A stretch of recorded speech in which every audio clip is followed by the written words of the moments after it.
Hello tout le monde, j'espère que vous allez bien. Donc aujourd'hui on se retrouve dans une toute nouvelle vidéo où je vais vous parler du lycée. Maintenant que j'ai fait une semaine complète de lundi à vendredi et du coup les 3 autres jours de la semaine d'avant, je peux un peu plus vous parler de vraiment comment c'est. Bon de toute façon après ça change de tous les lycées, hein, j'ai envie de vous dire. Il y a des lycées très bien, il y a des lycées bien, il y a des lycées très nuls. Voilà, moi je vais juste vous dire comment ça se passe dans le mien et voilà.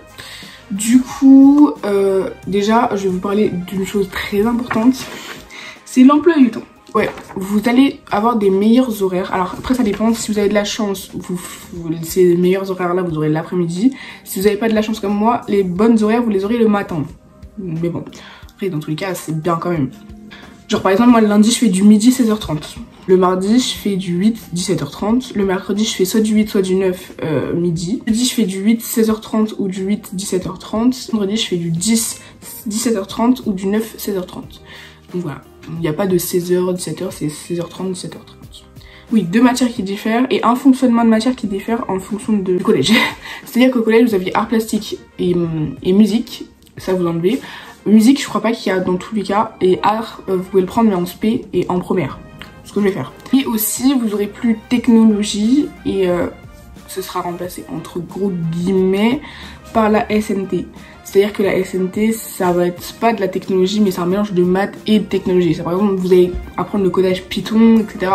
Et vous aurez aussi SES. Et SES, vraiment, je sais pas si c'est le combo et prof matière bien, mais en tout cas c'est incroyable. Genre en mode c'est facile en soi. On a tous dit oui, ce que t'apprends à l'école tu vas plus jamais t'en servir. Bah en soi la SES si t'apprends les pourcentages, voilà. Tu prends les choses dans la vie quotidienne au niveau de l'argent et tout. Donc ça bon c'est pas, tu vas pas t'en servir toute ta vie, tu vois ce que je veux dire, mais ça peut t'aider, tu vois. Genre par exemple il y a des trucs sur la TVA, etc. Donc. Et aussi l'UMC, c'est à part de l'histoire géo. C'est-à-dire que la prof au collège a décidé si elle voulait faire histoire, géo ou UMC.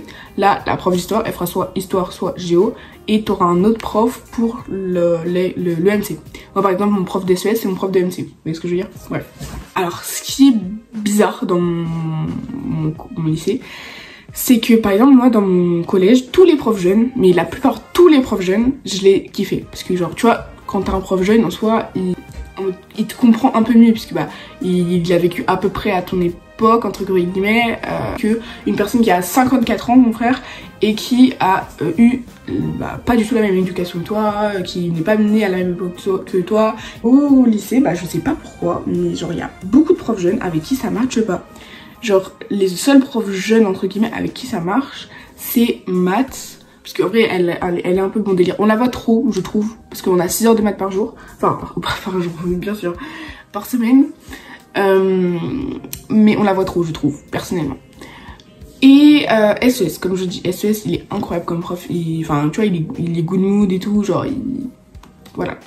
Mais alors, par exemple, mon prof de français, il a rien de spécial. Il est pas chiant ou quoi. Il est gentil, tu vois. Pas trop de français. Là, pour le moment, on étudie des textes et on étudie des œuvres. Moi je trouve que c'est plutôt de l'histoire de l'art que du français en tout cas pour le moment.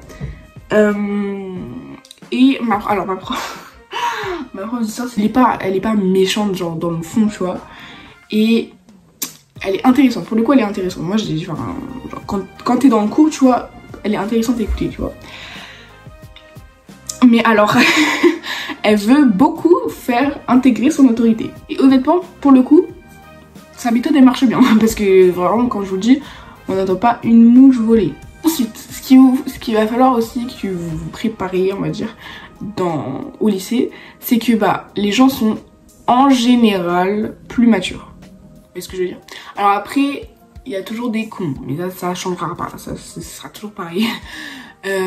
Par exemple, je vise 2 premières, tu vois, qui étaient avec moi en collège. La dernière fois, j'en ai croisé une d'entrée dans l'escalier, je l'ai regardée dans les yeux, elle s'est retournée, elle a fait... Ma belle, faudrait peut-être grandir à un moment donné. Hein. Là, c'était vraiment gênant. Surtout que ça vient d'une première, tu vois. Elle est censée avoir 16 ans, qu'elle va bientôt avoir 17 ans, qu'elle se rapproche de la maturité, mais qu'elle est toujours aussi conne dans sa tête, tu vois ce que je veux dire? Moi, par exemple, dans ma classe, la classe en soi, on s'en sort à peu près tous bien. Genre, on a tous une bonne ambiance. Mais, comme je vous l'ai dit, les gens sont plus matures et sont là pour, en général, étudier. Et c'est ce qui est logique, tu vois. Mais genre, au collège, on foutait un peu plus la merde, on va pas se mentir. Là, même si on a une bonne ambiance dans le groupe de classe, dans les intercours, en classe, le temps il va pas passer vite, entre guillemets, parce que c'est pas, vous vous habituez pas aux os. Au collège c'était le zoo, les profs ils devaient s'arrêter tous les 5 minutes, du coup le cours il passait vite, genre tout le monde faisait la merde, tout le monde parlait et tout. Enfin bref. Là, le temps, les minutes, vous allez voir le défiler parce que c'est un silence. Mais un silence. Le silence carrément il fait très peur. Il fait très peur. Genre, bref. Et ouais, du coup c'est ce qui m'a partiellement choquée, je vais pas mentir. Ce que vous allez devoir noter aussi, c'est que en fait au collège t'es pas du tout indépendant. Et pourtant on peut penser que t'es plus indépendant, parce que t'es plus indépendant qu'à la primaire.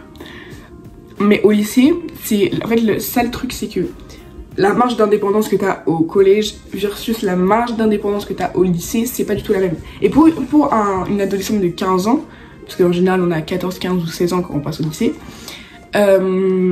bah elle est quand même incroyable parce que genre vraiment tu passes de zéro liberté à une liberté monstre. C'est à dire qu'au collège t'as genre ils vérifient ton emploi du temps avant de sortir. Moi par exemple si t'avais un thé vert tu pouvais sortir à l'heure que tu veux, enfin à l'heure que tu selon l'emploi du temps que t'as.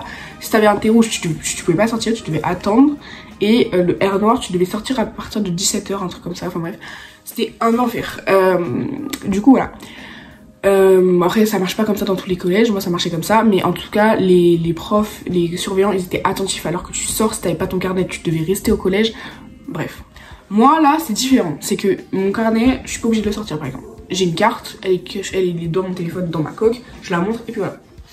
Après le midi, quand je vais sortir, bah je sors tout simplement. Et ils regardent pas mon emploi du temps. C'est-à-dire qu'ils partent du principe que si tu sèches, tant pis pour toi. Si tu sèches pas, tant mieux pour toi, en gros. Et si par exemple c'est pareil, les devoirs, nous on n'a pas de croix, genre dans notre truc on n'a pas de croix, c'est ce qui m'a un peu perturbée au début. Après il y a des profs qui vérifieront, genre et qui noteront la croix sur Pronote. Par exemple mon prof d'SES, par exemple ma prof d'histoire. Mais la plupart des profs, à part ces deux-là en tout cas, bah ils vérifient pas. Et ils partent du principe aussi que tu l'as fait tant mieux, tu l'as fait pas fait, tant pis, tout simplement. C'est à ta guise et c'est si t'as envie de réussir ou non. Tu vois ce que je veux dire? Et donc moi ça va, j'ai eu des facilités au collège, c'est à dire que même si je faisais pas mes devoirs, j'essayais de les faire un peu quand même. Si je faisais pas mes devoirs, bah en soi j'arrivais quand même à suivre. Voilà. Après c'est tout ce que j'ai marqué pour le moment, des trucs différents au collège qu'au lycée. Après forcément les établissements des lycées sont forcément plus grands que ceux du collège. Donc c'est à dire qu'au collège tu prends rapidement tes marques, au lycée je prends rapidement mes marques, mais sauf que des fois on est en mode comme il y a des escaliers à l'opposé, des fois je me demande mais c'est de quel côté et tout, parce qu'il y a des passerelles. Et moi dans mon collège, enfin dans mon lycée, il y a les BTS, les pros, les générales, les technologiques, enfin bref, c'est un bordel. Du coup voilà, en tout cas c'est ce que j'ai pu remarquer en tout cas. Du coup j'espère quand même que cette vidéo vous aura plu et vous aura rassuré ou vous aura donné une idée de ce que c'est le lycée. Et puis je vous ferai une vidéo en fin d'année pour vous dire vraiment tout ce que j'ai remarqué, etc. Du coup voilà. Et surtout n'hésitez pas à vous abonner, liker, commenter et partager. Et moi je vous fais plein de gros bisous et à une nouvelle prochaine vidéo. Ciao!